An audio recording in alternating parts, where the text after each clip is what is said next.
बच्चों, आज हम कविता जो है प्रभु तुम चंदन हम पानी, उस कविता की चर्चा हम कर चुके हैं। और आज हम जो कविता है उस कविता के प्रश्नों की चर्चा करने जा रहे हैं। बच्चों, वैसे हमने सारे शब्द तो कर चुके हैं, और कहीं ऐसा कोई शब्दार्थ रह गया है तो उसे हम यहाँ शब्दार्थ में देख लेते हैं, बराबर। और हमने नहीं किया होगा तो आप उसे अपने नोट में लिख डालिए, ओके। तो यहाँ पर है शब्दार्थ कि जैसे कि बास यानी गंध, मोरा आने मोर, मोरा आने मोर, बराबर यहाँ पर है। और घन आने बादल, बरे आने चलना, दासा आने दास, सुहागा आने एक तरह का खनिज पदार्थ, बराबर। चकोर आने तीतर जैसा पक्षी जो चंद्रमा को देखता रहता, ओके। चितवत आने देखना। तो बच्चों, यहाँ पर जो है हमारी जो कविता कि प्रभु तुम चंदन हम पानी, तो उस कविता के कवि संत रैदास है। तो उसमें से इंट्रोडक्शन जो है तो कवि संत रैदास यहाँ पर देखेंगे आपको दिया हुआ है। कवि संत रैदास, बराबर, किस किस मतलब कि कौन से समकालीन महान संत थे, बराबर।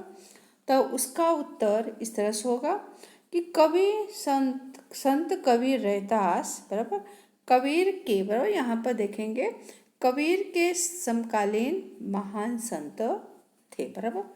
और उसी तरह से दूसरा प्रश्न कि रैदास को अन्य किस नाम से जाना जाता है, ओके।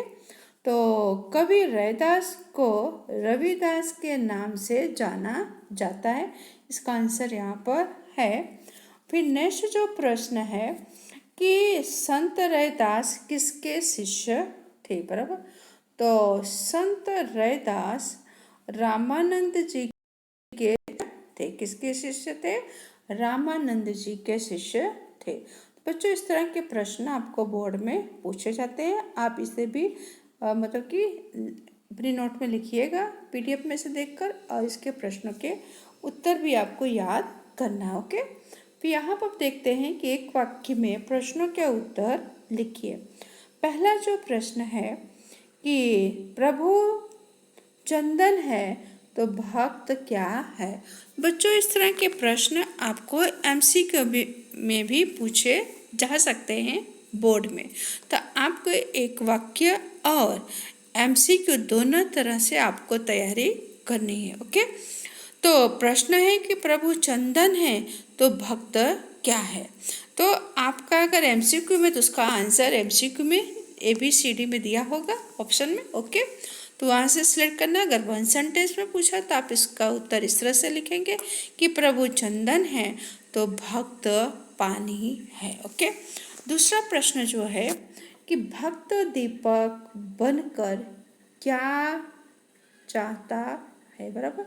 तो एमसीक्यू में पूछ सकते हैं और एक वाक्य में भी, आंसर दोनों के सेम ही होंगे। तो भक्त दीपक यानी बाती बनकर वह जलना चाहता है, ओके। फिर नेक्स्ट जो प्रश्न है कि सोने का महत्व कब बढ़ता है, बराबर। तो उसका उत्तर इस तरह से होगा कि सोने का महत्व तब बढ़ता है जब उसमें सुहागा मिलता है, ओके। और